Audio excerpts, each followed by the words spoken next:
Today we are going to study a beautiful poem by Dilip Chitre, Father Returning Home.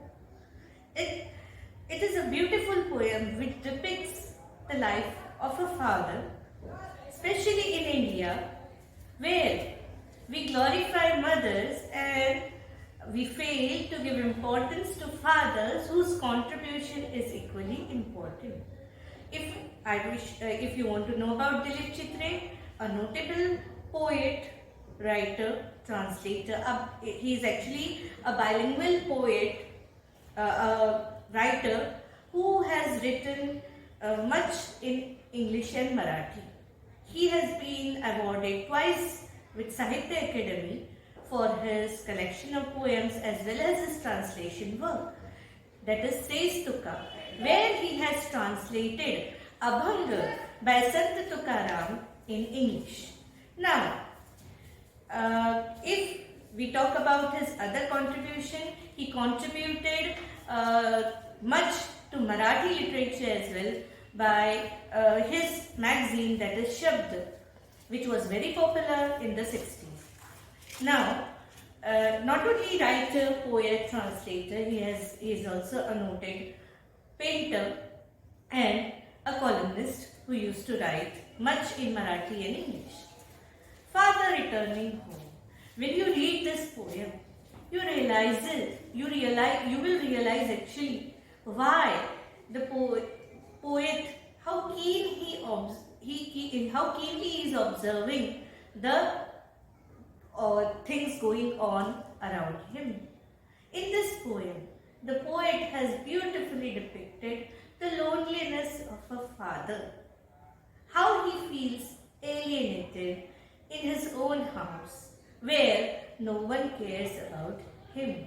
So should we start the poem? Father Returning Home. My father travels on the late evening train, standing among silent commuters in the yellow light. So the poet, autobiographical we can say, where he is giving, actually it depicts most of the fathers in the Indian household. My father travels on the late evening train. Late evening train, maybe he's working till late night, working extra to support his family. Standing among silent commuters in the yellow light. Commuters, those who travels regularly from one place to another for work. Commuters,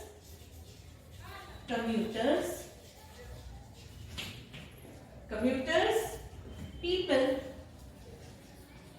who travel regularly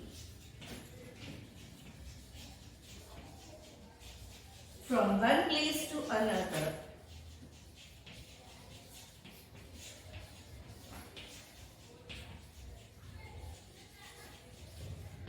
for work. So his father, standing among silent commuters, his father didn't even get seat in the crowded train. Silent commuters in the yellow light. He's standing silent. Maybe he's tired, not interested in speaking, not eager to speak with so many people he's standing with. Suburb slide, move. When you are in the train, the places move. The suburbs slide. Suburbs, the area out of the city. Okay, slide past his unseen eyes. How are the eyes? Unseen.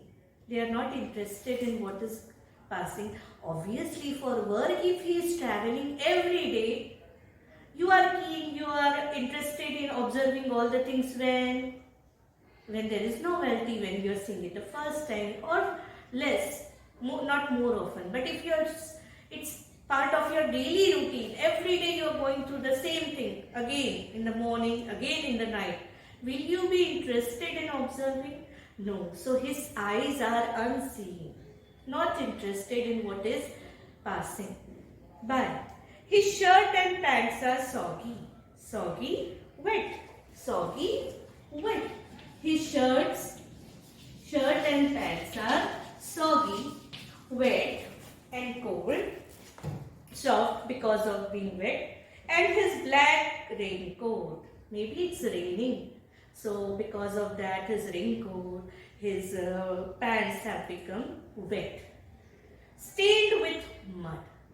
Stained with mud. They are marked with mud because it must be raining hard, and maybe while walking there are mud stains on the raincoat, and his bag stuffed with books. He is also carrying a bag which is stuffed, it is filled with books. Okay? Untidily. Stuffed means just put. Okay? It also shows that he is maybe educated, interested in reading. Okay? His bag stuffed with book is falling apart. Falling apart, falling into pieces. It is not arranged properly. Here it means his bag is not arranged properly. It suggests that he is in hurry, or he has so much to do that he is not put everything properly. Falling apart, his eyes dimmed by age. His eyes, how are his eyes? Dimmed by age. Dim became dull. Dim has become dull. By the age, he is growing old. Fade homewards through the humid monsoon night. His eyes are eager to go home in the cold monsoon night. Okay? Like, now I can see him getting off the train. So earlier he was in the train. When he was in the train, how was the situation? He was standing silently among the commuters, among the passengers who are going every day, maybe traveling for their work. It is late night train and he is not interested in what is going on. He is silent, he is quiet. Maybe he is tired. Now I can see him getting off the train. Now he gets off the train at the station like a word dropped from a long sentence. Like a word, so beautifully the poet has expressed. How is his father? Like a word dropped from a long sentence. Means he is insignificant, not so important. Thereby, even if it is dropped, it is taken out from a long sentence, it will not make much difference. He hurries across the length of grey platform. Okay, he crosses the grey platform. The poet has used beautiful adjectives everywhere. You can just imagine. He is narrating everything and you can just see the images. Now his father is crossing the grey platform, crosses the railway line, enters the lane. Lane, a narrow road. So he crosses the railway line and enters a lane. He enters a lane.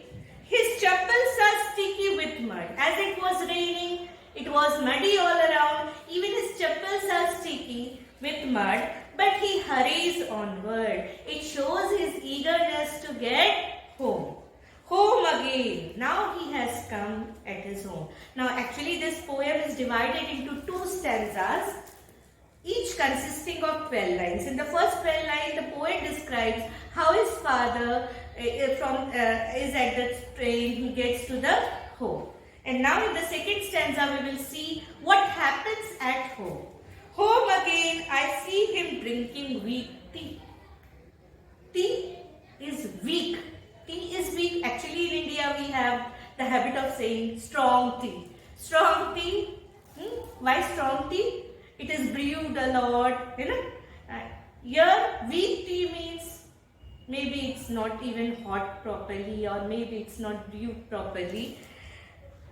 That shows he doesn't get much importance at home, because if he might have got good hot tea to refresh him in some monsoon, you know. Eating a stale chapati. He is not even eating a fresh chapati, a stale chapati and reading a book. We saw that he is interested, he is educated and he reads book. He goes into the toilet to contemplate. Now see, to think. Contemplate is to think deeply. Contemplate is to think deeply. Contemplate is to think deeply. Now see, among so many people, to think he has to go to toilet. There he is alone. Man's estrangement from a man-made world. We have made this world, and what? We are running away from this world because we don't feel that we belong to this. We want some own time because we feel that we are not cared enough. Means our voice is not heard. So to think, where does the father go? He goes into toilet. Coming out, he trembles at the sink. He is old, and that's why while washing hands, he trembles at the sink, at the basin. The cold water running over his brown hands. Again, the poet has used adjectives. Water is cold, and his hands brown. A few droplets cling to the graying hair on his wrists. A few droplets clings to the hair on his wrist as he washes his hands. As he has washed his hands, we can see few droplets cling. They are still holding tightly, means they are on his hands, on the hair. Now here also it is suggestive.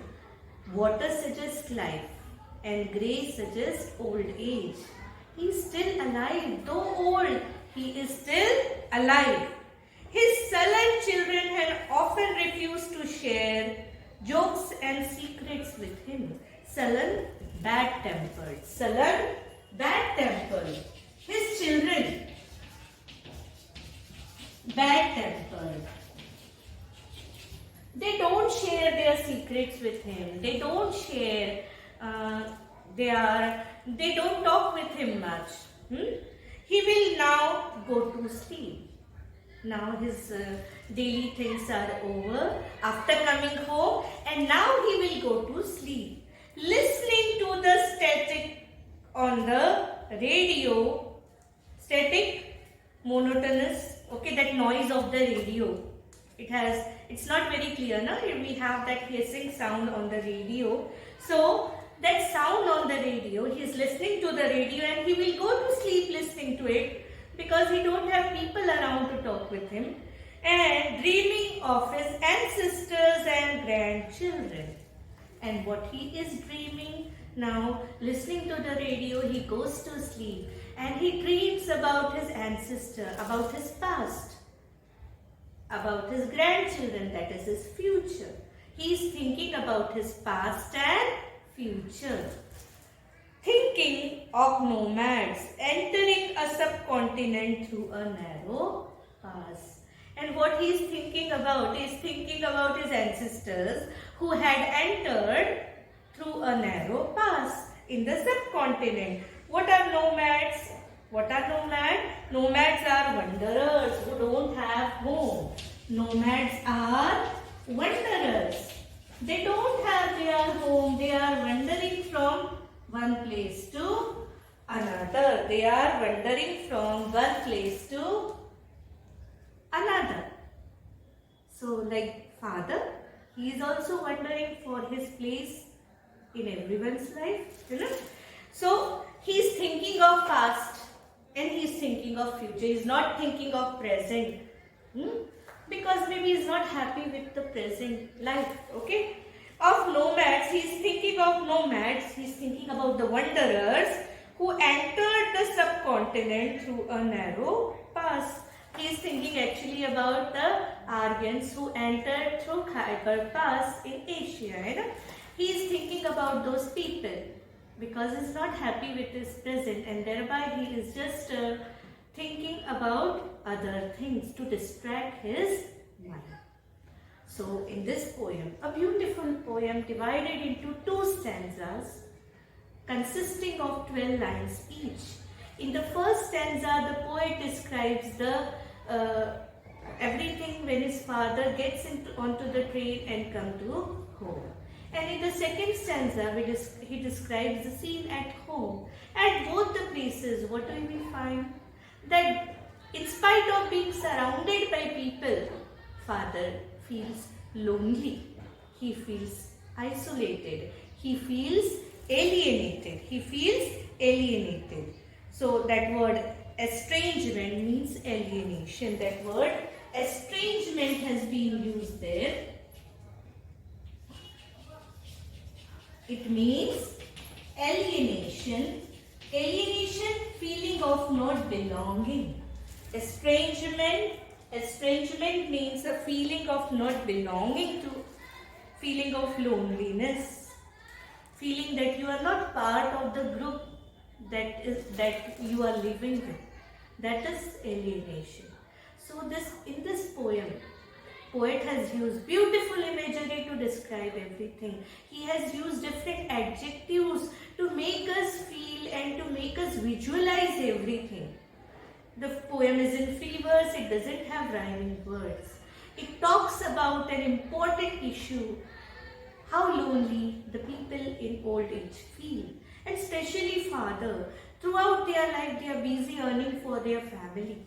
And when they need some attention, when they want to become a part of the family, they are usually neglected and avoided. So how they feel alienated has been beautifully described by the poet. It is actually one of the best poems by Dilip Chitrik, which give the gist of the life of a father who feels alone, lonely in his own home. And that's why father returning home. And it has so many meanings.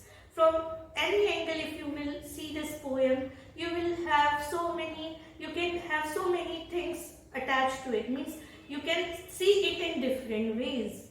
You can also feel father returning home means father retiring to home in the old age. How his lives become means how he is neglected, how he is not cared, how people don't talk to him, how he feels lonely and alone. The poem is very beautiful one.